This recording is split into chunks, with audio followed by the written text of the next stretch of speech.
about the guide which you should have on your table, so it might be useful to kind of pick one up to follow along. I'm going to be looking at what it is and how you can use it. So just to start with, just a little recap. So as both Ash and Susan said, we started by looking at family learning prison programs, and we found that programs are really diverse and so are their outcomes. So we sort of started to speak to providers and look at what outcomes might come about as a result of family learning in prisons. We've got things like increased interest in learning and skills. So we know that among the prison population there can be quite negative attitudes towards learning and skills, and that can be transformed. It can transform the experience for a child visiting prison.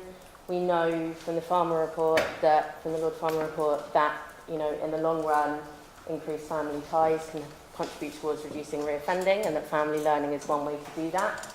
It can lead to, in some cases, for some courses, qualifications or accreditation for adult learners, which obviously might lead to employability outcomes. Parents more engaged in child schooling, literacy and numeracy, improved well-being for adults, improved relationship with children, and then building supportive peer relationships within groups, and all the rest. So don't worry, you don't have to read those all. It was kind of just for dramatic effects, to show that we're dealing with a lot of outcomes from different programs. So our task and our challenge was that we needed to create a set of tools that can be used to measure these outcomes consistently across family learning in prison programs, because as Ash said, there's been issues with just having small-scale interventions and needing to aggregate that data to show the impact of family learning in prisons. But at the same time, what we didn't want to do was just take a top-down approach and say everyone needs to measure these outcomes, because outcomes are different and programs are diverse, and providers should have the flexibility to be able to measure the outcomes that they think their programs produce.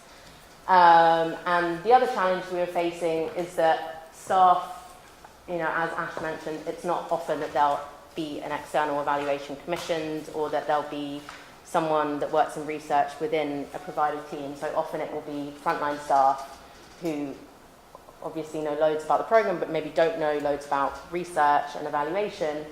So we wanted the tools to be easy to use and, as far as possible, not too labour intensive. So that's why we created a guidance document showing how to use them, which is what I'll take you through. So one of the first things we did, which I think is on the theory of change as well, is that we came up with some categories of outcomes that we thought could be kind of consistent across most programs. So those are things like family relationships. So most family learning programs are going to impact family relationships in some kind of way. Learning and skills outcomes, so that might be accredited learning, or it might be something like parenting skills, but we thought that was generally going to be an outcome from family learning. Impacts on well-being, that's pretty self-explanatory. Wider relationships, so that could be with peers on the course, with staff members, or just generally more pro-social behaviour. We thought that was something that speaking to providers comes out of family learning in prisons. And then in the long term, we're not saying that, one short intervention has to contribute towards reoffending directly, but in the long term, this should all contribute towards reducing reoffending. So we thought that most of our outcomes could be categorised into these kind of wider domains. Right. So what we've done is we've created the tutor guidance document, which is what you've got in front of you. And within that, we've got core tools, which are in the annex and which I'll take you through, that have been designed to measure outcomes in each of those kind of broad domains. And there's some flexibility around that in terms of how you want to use them and whether you want to use them. There's some options for measuring wider outcomes. We've got some advice in there on things like consent and data ethics, data storage, analysis, presentation, things that you wouldn't necessarily know if you don't work in research, and we wanted to make it easy and simple to do that. And then the other part of the toolkit, which you don't have in paper copy, is a spreadsheet that we've created, which includes a dashboard, so that if you enter in your questionnaire results, you'll get automatically generated some statistics to show how things have changed in your course. So I'll take you through that as well on a slide deck. But again, we did that just to make it as simple as possible and, to take some of the burden off providers of having to do any kind of data analysis or anything like that. So if we start with the core data collection tools, these are some of the kind of principles that Ash mentioned. So we've got at least one tool for each of those categories that I had up before. And we've got a mixture of quantitative tools, so things that can be quantified into kind of statistics and numbers, and qualitative tools. And we've tried to do, where possible, data from multiple perspectives, and to make it flexible and broad enough to apply to most family learning programs, regardless of the specific activity or size.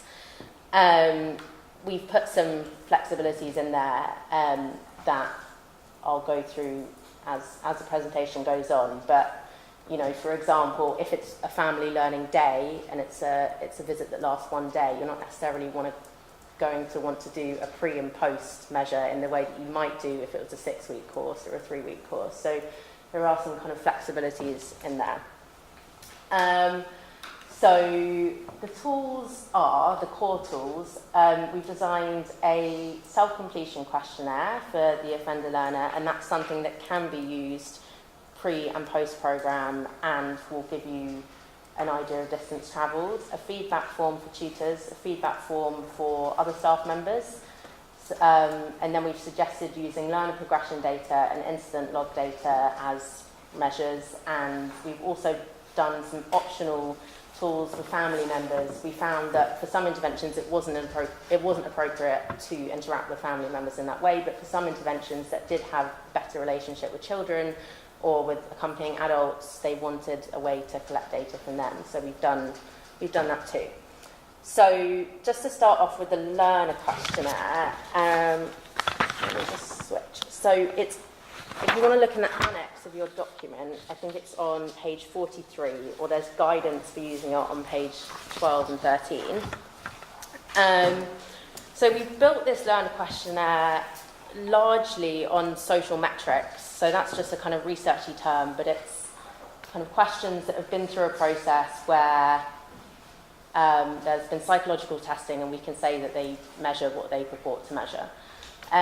So we built it largely out of social metrics, and the reason we've done that is that it's more robust, so it allows us to draw more robust conclusions, and it also allows for benchmarking against the general population, because these are things that are used more widely, so we can compare it with a non-prison population, or we can do interesting stuff there that's interesting for us. This in itself, just the learner questionnaire, covers many of the core outcomes, so it looks at learner well-being, family relationships, wider relationships, and attitudes to learning skills. It's pretty easy to analyse because we've got our spreadsheet, and when you type it in to our spreadsheet, it will automatically generate results for you, so that's quite an easy thing to use, and will give you results that you can extrapolate for reporting or for commissioning, for commissioners and governors. It's quantitative results that are easy to collate. So when we have your results from the learner questionnaire, we can easily aggregate that with other providers and build that evidence base that we've been talking about. And we've also got some qualitative stuff in there that should be helpful. So I'll take you through it. The first section is something called the Short Warwick and Edinburgh Wellbeing.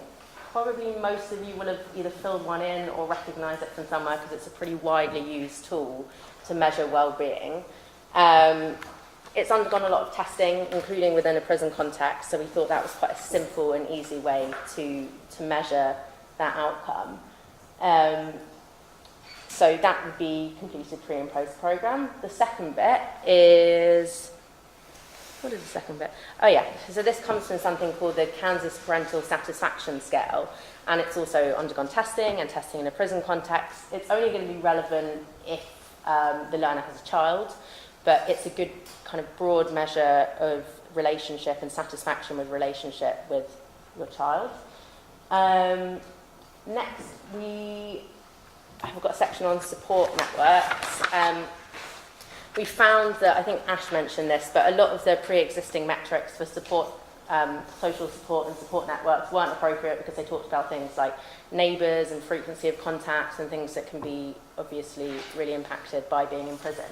So we came up with our own that we based off them but kind of tweaked so that they're appropriate for a prison context. And then we've got something that we self-designed around attitudes towards learning and skills, which is just a tick box, and also includes, if they do have a child, their feeling of being able to support their child with their education. So that's something quite key in family learning. So that's something we wanted to measure. And then at the end, this is the only bit that differs between the pre-questionnaire and the post-questionnaire. We've got some qualitative questions. So at the beginning, we're asking them what they want to gain from the course and any issues they might be struggling with. And towards the end, we're asking about whether they feel like they've achieved their goals and, you know, areas for improvement for the programme. So that's the offender learner questionnaire. So when should I give the questionnaire to the learners? So at the start of the course, before any learning begins, and after the course ends, and this will measure distance travelled. So the idea with that is that you're looking at change over time. So we know that family learning interventions happen within a kind of complex circumstances where there might be other interventions going on at the same time. So learners' starting points might be different, but by measuring before and after, we should be able to kind of isolate the impact of the family learning. And what we're looking at is the difference. So it doesn't matter if someone goes from very low well-being to slightly less low well-being, we're seeing an improvement there. So it's less about, it's about the difference between the pre and post. If the course is less than 1 week, however, we don't recommend doing it pre and post because we think it's just too smaller amount of time. So for something like a family learning day, you might want to do it after just to get a snapshot of your learners, but it's probably not worth using it pre and post. How should the learner complete the questionnaire? So if possible, with minimal input from the tutor or the provider staff, but where someone has learning disabilities or ESOL needs, they might need that support in order to fill it in. We've also got digital versions of this, so that if that's easier for anyone, we have that. And how should I explain the purpose of the questionnaire? I think this is really key, and this came up with a lot of the prisons and providers that we spoke to. It makes complete sense that learners that are within prison might be cautious about giving this information to you, particularly because it's personal information. And we had kind of difficulty here because we didn't want to make it intrusive. And if I think about previous iterations, they probably were too intrusive, and we've refined it and we've scaled it back so that as far as possible, it doesn't seem too intrusive, because particularly at the beginning of the course, before any learning start, before you've built a relationship with that person, it's difficult to ask these kind of questions. But at the same time, the outcomes that we're looking at are inherently personal, so we needed to ask some of these things. I think it's really important to explain the confidentiality, anonymity, and its limits to the learners, and also to let them know that participation is voluntary, so people can't be forced to participate in research or evaluation. So that is really important. But in order to give them a kind of informed opportunity to participate, it's important to let them know that the questionnaire is not an assessment of them, which I think can be a misunderstanding, that it's about assessing the course and looking to improve the course as a whole and looking at the value of family learning as a whole. It's not going to go down on their record, it's not going to go beyond the provider, and it's not going to, in any way form a judgment on their progress. Other tools and measures that we've got, these are pretty straightforward, but we've got a qualitative feedback form for the tutor. This is stuff that normally tutors will already be thinking about and probably writing down, but it's just a more systematic way to do it. And it asks the tutor to reflect on the learner's progress. The other thing that we've done is create a feedback form for an additional staff member.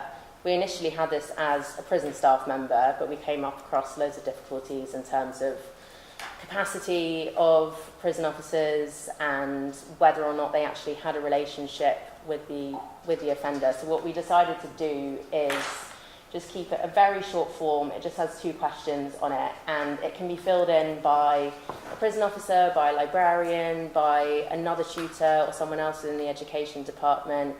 And it's just to get another perspective, again, that triangulation, so that we've got different perspectives on the learner and their progress.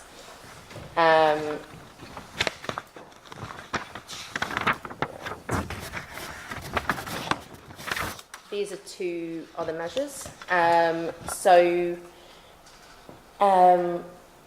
I'll start with the learner progression data. So in terms of the impact that family learning could have on learning and skills, we thought it'd be interesting to look at progression onto other learning courses after completion of the family learning course.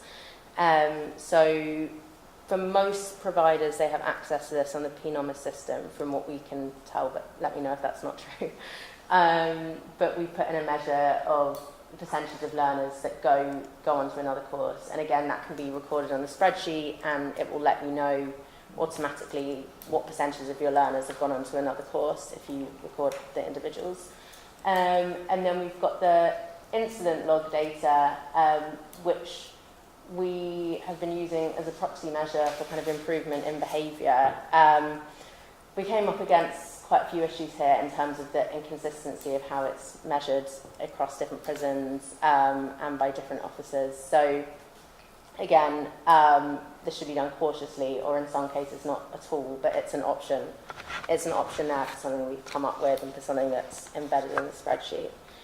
And then we've got data for family members, and again, this isn't core, it's optional.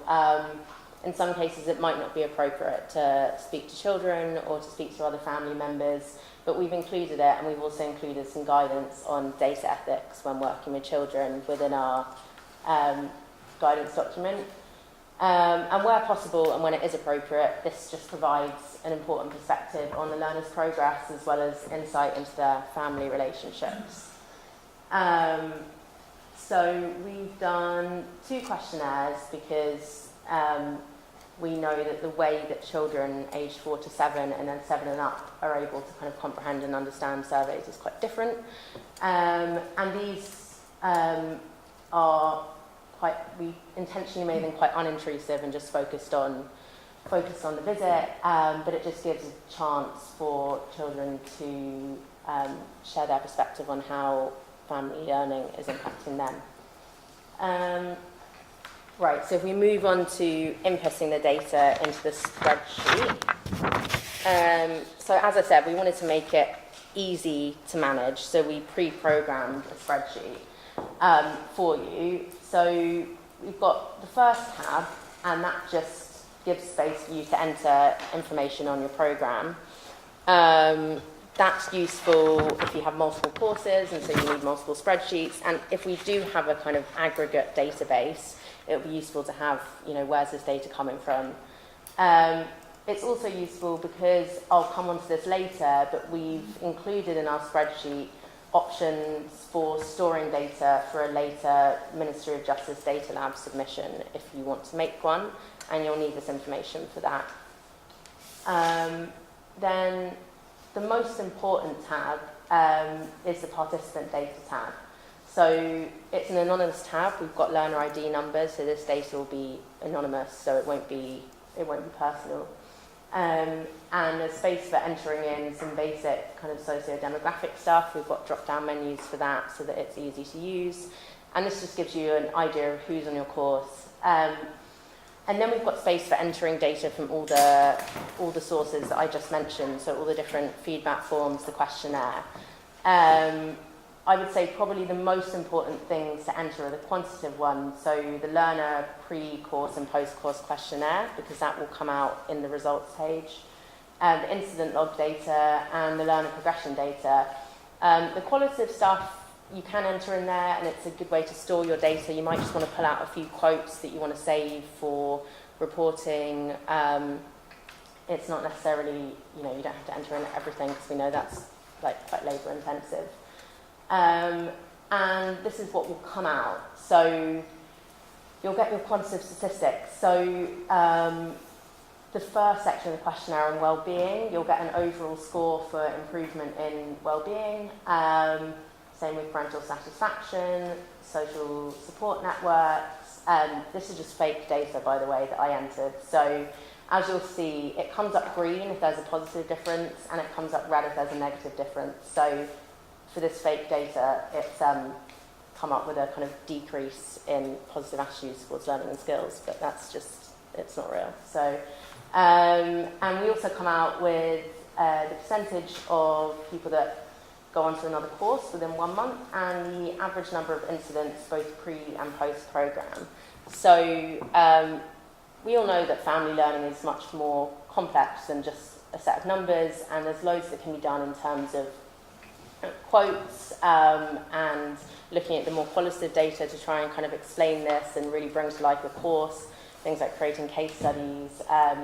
But this gives a pretty simple way to pull out kind of change over time in terms of these metrics. We've also got a tab for the Ministry of Justice Data Lab. The reason we've done this is when we spoke to people about measuring reoffending using the Data Lab, part of the issue was about storing the data over time, so you need to have a minimum of 60 learners in order to make a submission. Those can be accrued over time if it's the same course and you have a cohort of 10 every month. You can do it over 6 months, but you need to be able to store that data and make sure that you have everything they need. So as much as possible, data just transfers across from our participant data tab onto this tab. So you don't need to enter it in twice, but this also gives you a space to enter in the things that you need when you've got those people on your program, so that once you've got 60 learners, you can then make that submission. Does anyone not know what the Ministry of Justice Data Lab is? Okay, so what, I'm trying to think how to say this in non-researchy terms, but what the Ministry of Justice Data Lab does is looks at the 1 year post-release reoffending rate and compares that to a matched group that haven't been on your program. So it should be able to look at the impact of your program on reoffending. And some of the issues that providers have with it is that you need at least 60 learners. So that's quite a large cohort. Most family learning programs are smaller than that. So we wanted to look at, okay, how can we help people to get up to those 60 learners so that they can make a submission? And one of the ways we thought to do that was just to integrate it into the spreadsheet that we've got so that you can kind of accrue that over time and then make a submission once you've got 60 learners. So yeah. How to use the data. So again, the quantitative data is pretty simple. It's something that you can just extrapolate from the spreadsheet. So yeah, we just tried to cut that kind of workload from the providers by making that automatic. The qualitative data can be used to give more detailed insight into the program and into its impact. And you may want to use qualitative data to build case studies. That can be quite a good way of bringing the program to life and demonstrating that to commissioners and governors. And we've also provided some advice on secure storage and data protection with your data. So those are the kind of core things that we came up with. You don't have to use them all, but those are the things that we thought might be most relevant across the boards. But what we wanted to do was acknowledge the fact that programs are different from each other and can be quite varied. So there might be outcomes for a literacy program that are to do with improved literacy skills that obviously you're not going to get from a parenting skills program or from an arts and crafts program necessarily. So what we did was add in some additional measures to capture outcomes and some other kind of suggested outcomes, and that sits in the back of our resource. I can't remember what page it is now. I think it's page 69, so it's Annex 11. And we've got a table there which just sets out, it's not meant to be comprehensive, but it's much more comprehensive than the core tools, a kind of different range of outcomes that might be more specific to your program. So we've got the outcome categories, and then we look at who changes, how do they change, and we've suggested some different tools and measures that you might want to use to capture that. So if we go through an example, so a provider works closely with offenders' children in the community as well as running a family learning program within the prison. They want to gain more extensive evidence of the impact of the program on child's attitudes towards learning. So they use the child questionnaire that we've given them, but they don't think that's enough because for their programme they think there's more of an impact there that they want to capture. So they could use the table, find that, and we've suggested doing a family interview, and we've also suggested feedback from the child's school, which we know there are loads of problems with, but in some cases that might be feasible and appropriate. So that's one example. I've got another example. A provider runs a parenting programme which includes family learning visits. They're writing an annual report on the programme for a governor commissioner. They use the core tools but feel they don't showcase the impact of the programme in full.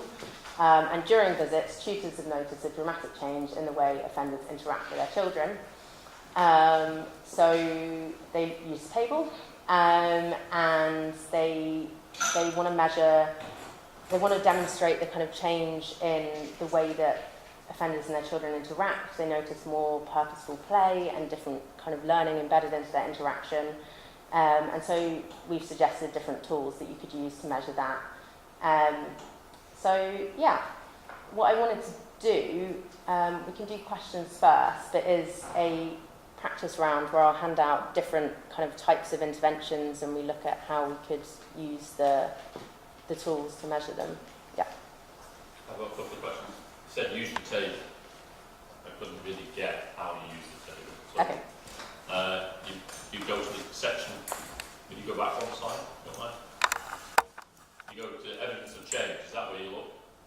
So what I would probably do is, say you've got an outcome and it's that you're noticing there's a change in the activities that families do together.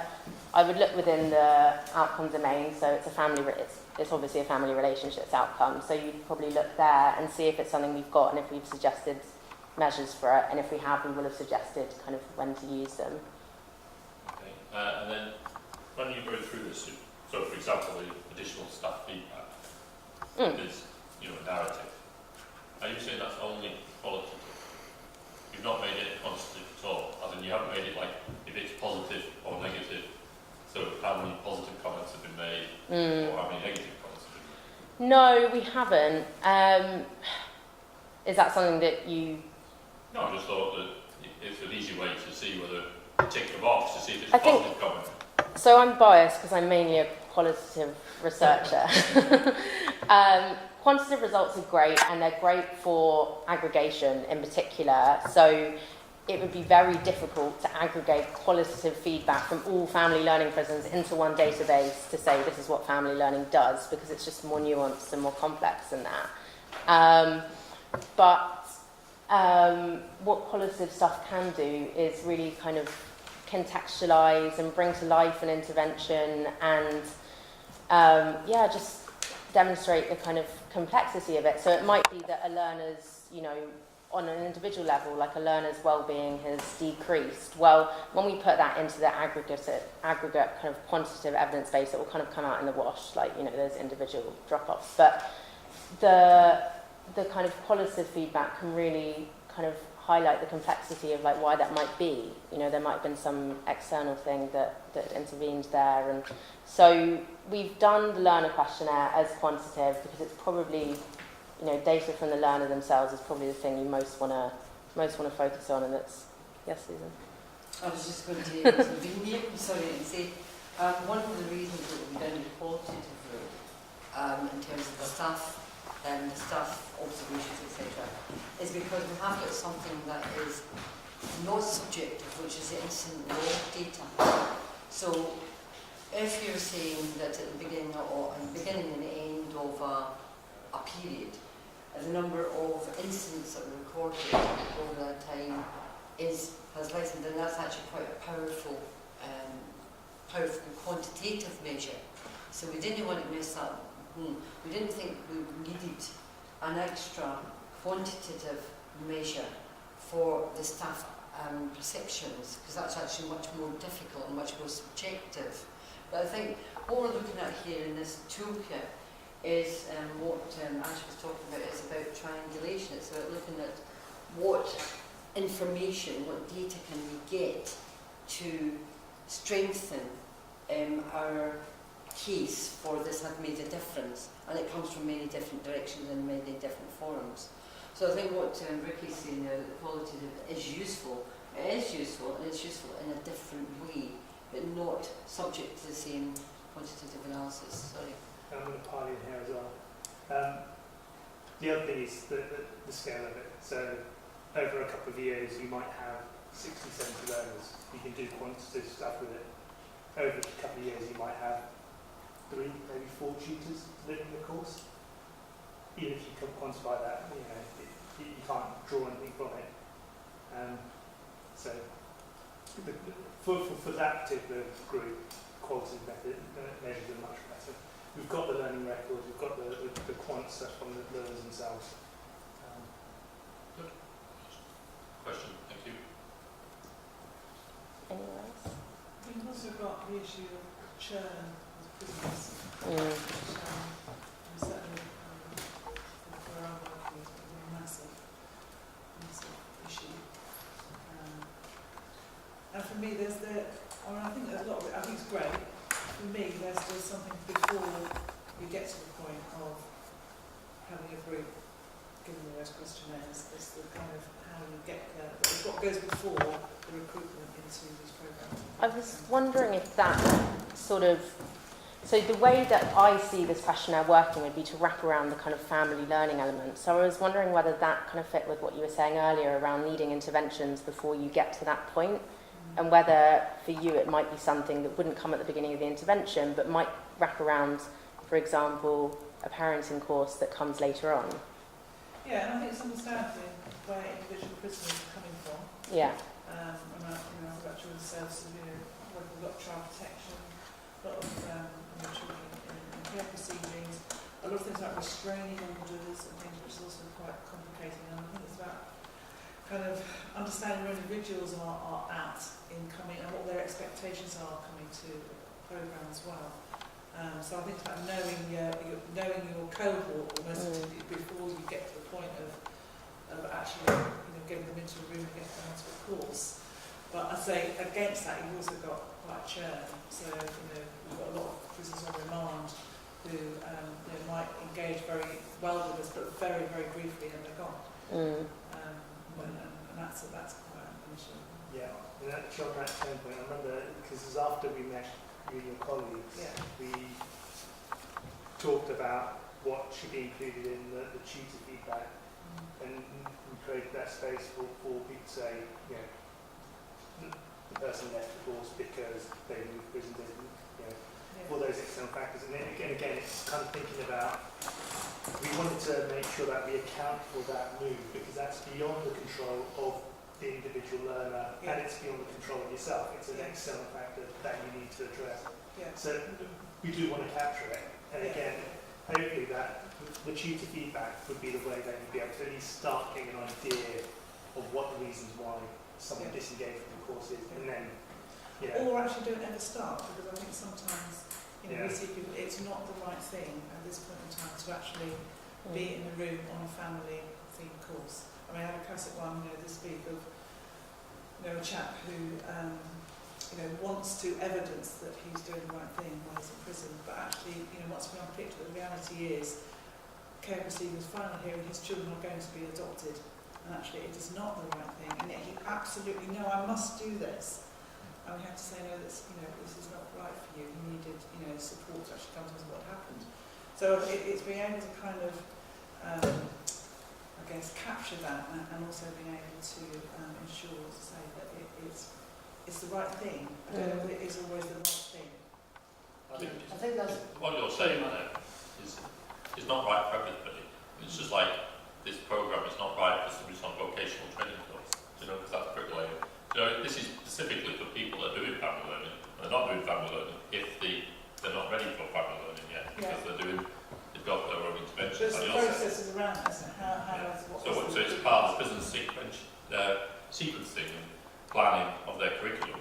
So it's how they put people onto courses and give people the opportunity to engage in provision like this. It's up to we have to go that back to the business to make sure that they're doing that through their sentence planning. I think the people around that have designed this, they're saying if somebody's on a family learning programme, this is what you do. It's not saying you should do this for everybody.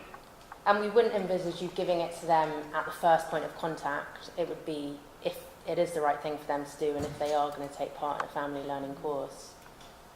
To be honest, I was just going to see what Mark said, and probably not as well, actually.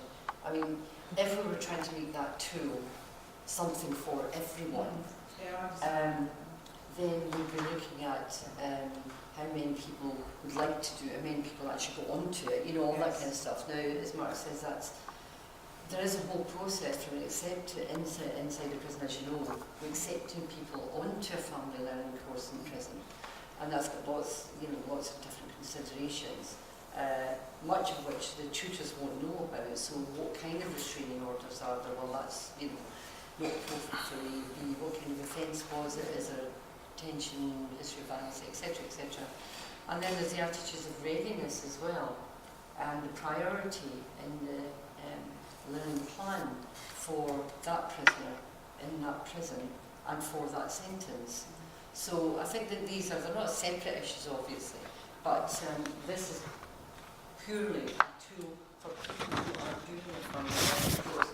And on the question of churn, as Ash said there, what we don't want to do is to say, well, there was 75 people who enrolled in family learning courses across these 3 prisons, and actually we had an 80% dropout, because actually the dropout, that 80% dropout might have been because 80% of them were moved to other prisons where they didn't have a similar course, or it was interrupted. Now, what we are trying to do, however, with this is to see if you have a group of prisons, let's say the group of prisons in the North East, which is one of the various, and there's about, I think there's 12 prisons in the North East, there's a lot of them anyway, because we've been around them all, and there, if you were running the same shape of family learning, it's all one provider anyway, and you had the same evaluation tool, there is the opportunity to transfer between one and the other. Very unlikely because of the timings, but there is a comparison that could be made across them, and that's one of the primary things that we were trying to measure here. So yes, I agree with you, it's not for everybody family learning, certainly not at particular stages, and there is lots of work to be done around this side, there's lots of issues. Can I ask another question about the dashboard? So if somebody only does the post course in questionnaire, would it still have meaning in the dashboard? No, in short. So if someone only does the post-course questionnaire, you're not going to get that change over time measured. So the short course is how are you capturing that in the dashboard for these one-day family learning? It will compile the data, so what you won't get is the distance travel, the difference between the 2 measures, but it will give you the profile. So you will get the average. So for example, if you had a cohort of 10 learners, you'd get the average wellbeing score, but what you wouldn't get is the difference between pre and post. Have you got a copy of what the dashboard looks like? It's in the guidance document under the spreadsheet. I think it's a kind of blue tab. Let me find it. No, it's page 32. Or is what you showed before? That's Yeah. beautiful. And we can also send you the spreadsheet itself. I was just imagining some sort of pie chart or something, graph. No, it wouldn't really work, does If it? it's a standard spreadsheet, which is what it should go into, Yeah. then of course you can generate what the data, whatever. I mean, you wouldn't format just, you yeah, like. You can yeah. pie charts, graphs, etc. Can I ask a question? Maybe a daft one, but I mean, in terms of, we talked before about being generous about a definition of family learning, not getting so hung up about it. But for the sort of before and after, is the definition of family learning here got to be at least sort of, 7 days somewhere? Did I read somewhere about? Do you see what I mean? So that's not the definition. It's just in terms of whether it's worth doing a pre and post That's measure. what I'm saying. So yeah, in terms of, because governors are required to do visitor surveys at least twice a year. We're trying to beef that up and give a refined survey that allows them to do pie charts, about satisfaction using the smiley face, satisfaction stuff for a lot of the qualitative stuff. So I guess that's that bit about, what am I saying? I suppose our family service providers, one of their common refrains is, we've got lots of stuff to tell you, but you never ask us for the information. You know, in terms of evaluation of just a day's visit or a family day or something like that, you never ask us for it. You know, we've got lots of stuff to tell you. So it seems to me this is quite applicable for that one-off thing, you know, in itself, but also, you know, that continuity. And I suppose for me, in terms of education providers, and I'm not, we're not into this business of mandating, but I guess again it's that bit, if you're getting together with family providers, education providers, key people in the establishment, about if you're asking for something under the family learning umbrella, you've got to have this conversation as well, isn't it, how you're going to evaluate. And I guess, so I'm guessing, but I hope I'm making sense, but a lot of the family service providers we would say we've got an evaluation tool accordingly, they would automatically evaluate. But, so I'm just openly just sort of saying, I guess you'd leave it to that discussion, would you? Because that's the common frame. I think every family service provider would be able to evaluate what they're doing and to be able to give you a report or something. Does that kind of make sense? Well, it means part of the conversations to when you looked at what people were producing for the reports in short courses, no, we're not just talking about 1 day, we're talking about many days, and actually even any family learning course. The vast majority of them were of the ilk of, was it something that you liked? Was it something that was useful?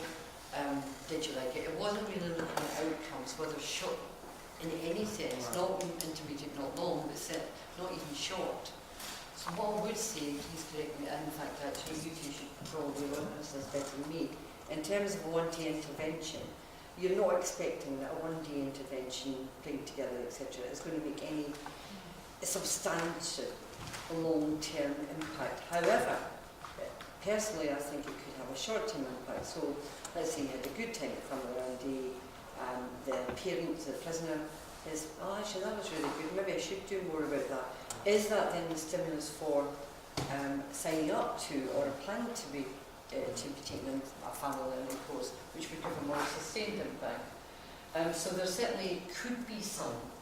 If you were looking at should a provider use this, not before and after, not necessarily, because you're going to get a very small percentage, you're really going to go and get onto a family learning course. But as Rick was saying, you can get a sort of snapshot of this is encouraging, because it's got tools there to see that the children can use, as the tools there that the adults can use. And if you wanted a snapshot evaluation, you could use some of them, but you just wouldn't get the before and after statistics. Can I ask, Richard, from the point of view of contracts and work that is going on, is there an expectation that we begin to use this rather than some of those evaluation tools that you're describing that are out there? Should we be now kind of moving towards everybody working towards this with any kind of family learning intervention in prisons? I mean, there's a really good question. That's that balance of we're in this bit about sort of I suppose, trying to put foundations, sort of those structures in place where these things can happen. And I suppose it's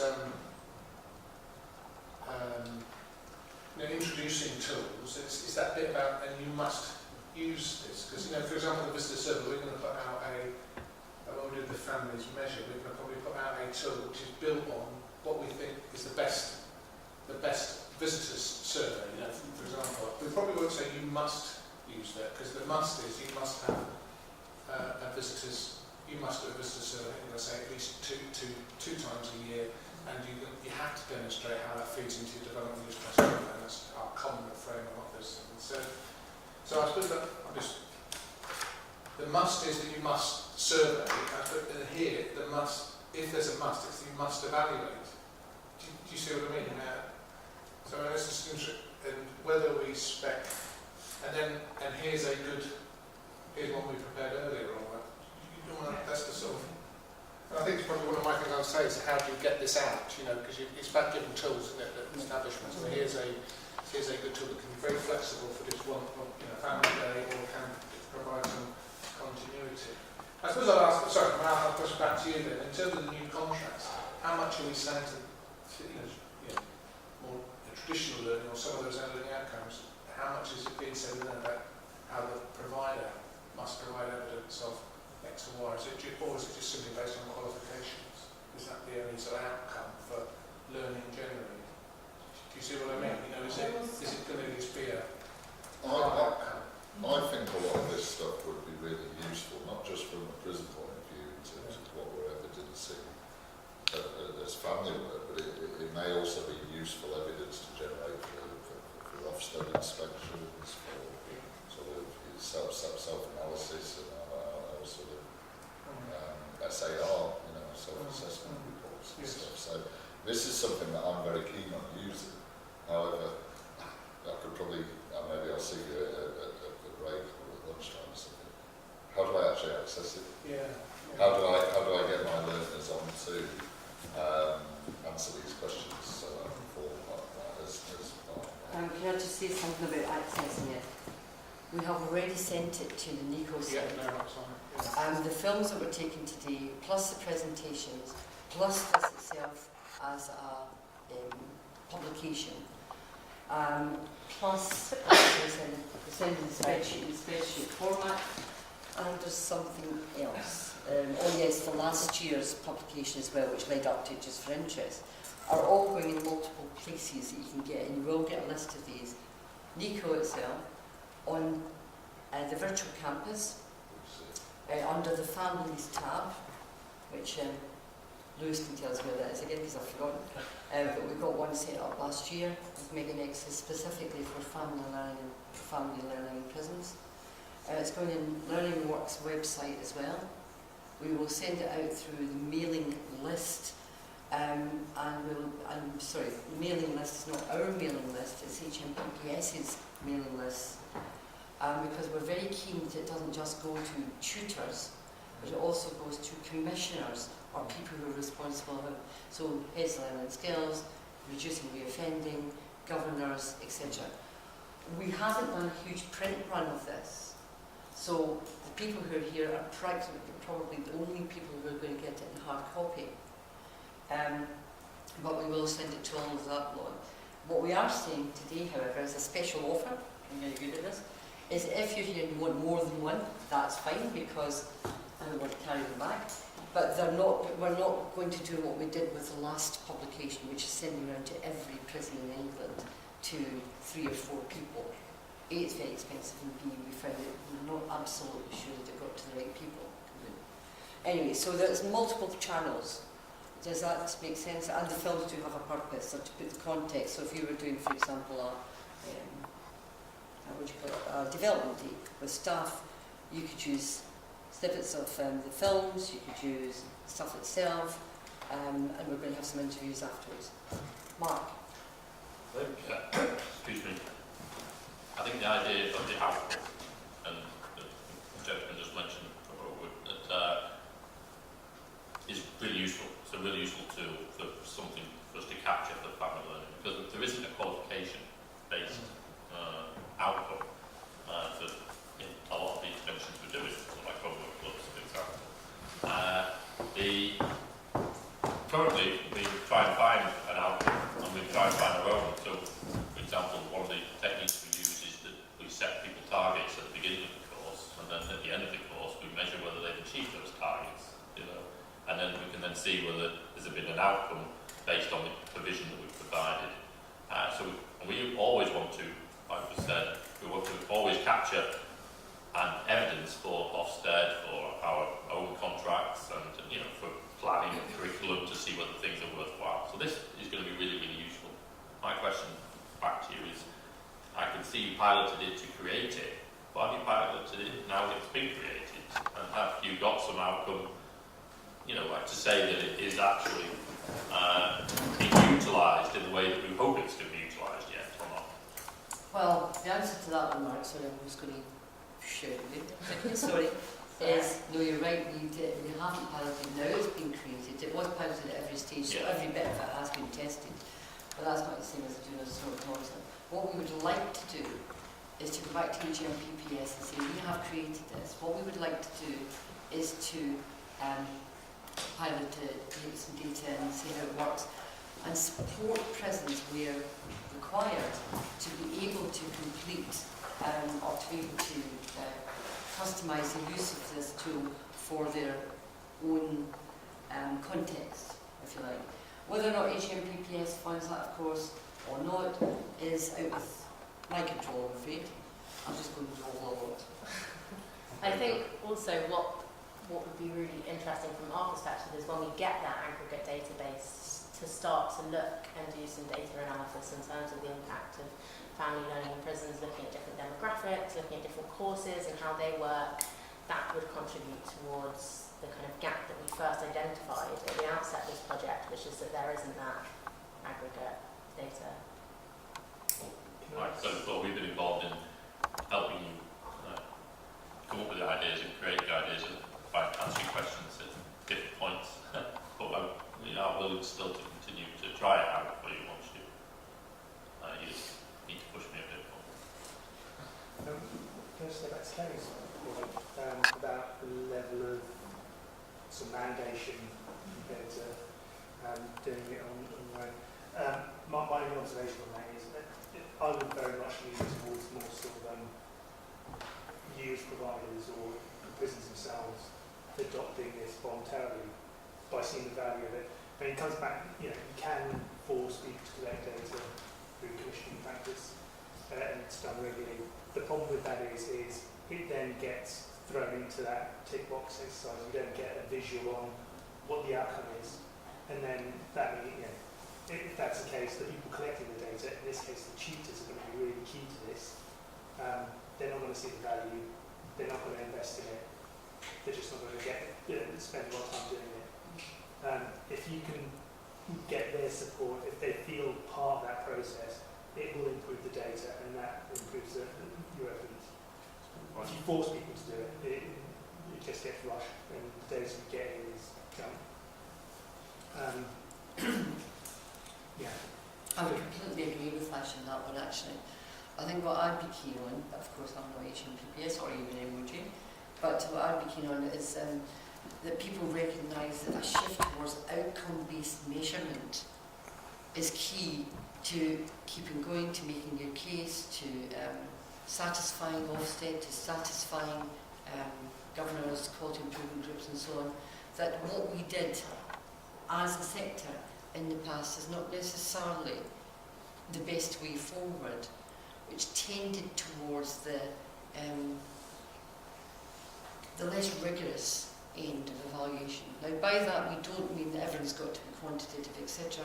What we're saying is this is a toolkit to help prisons to produce outcome-based results. It's by no manner of means the only approach, and in this one you'll notice there's lots of flexibility. So if I was doing, for example, a really, really specific course on family art, for example, what could be further from something which is vocationally based? Family art or family cooking. Could I use this? Yes, I could. What outcomes would I be looking for? I'd be expecting that the family relationships would help, would be built up. I would be expecting that the well-being of the various stakeholders would improve, and I might just stick at that. I'd say, that's not bad. If I can show those two things, that's absolutely great. We're not expecting every course, at every point, for every stakeholder to show all these multiple benefits, because there's far too many of them. And I think that's... so if we shift towards an outcome-based approach, and these tools are part of the armoury that you have to be able to measure these outcome-based approaches, I think we'll have achieved what we set out to do.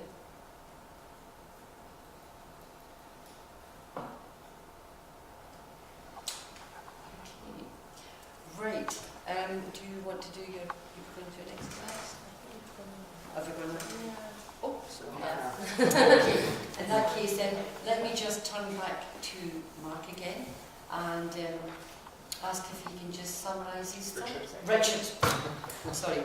Do Mark do it? Starting off with that being probably the next one. Right. Yeah. Just a quick summary, if you wouldn't mind towards the front of the page. Yeah, so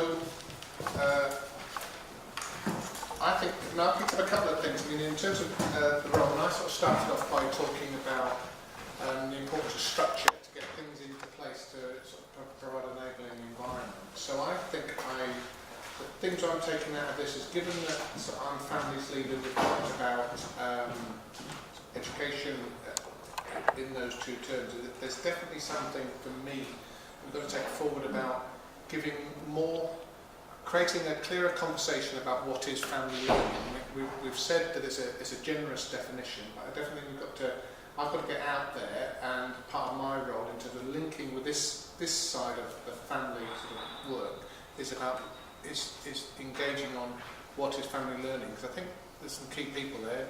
Governors, you said governors, but I think we've got to have that discussion about that, bring that discussion to them, and key people in the establishments to ask themselves the question, what is family learning? Get that sort of cross-functional discussion about what we're doing in that space.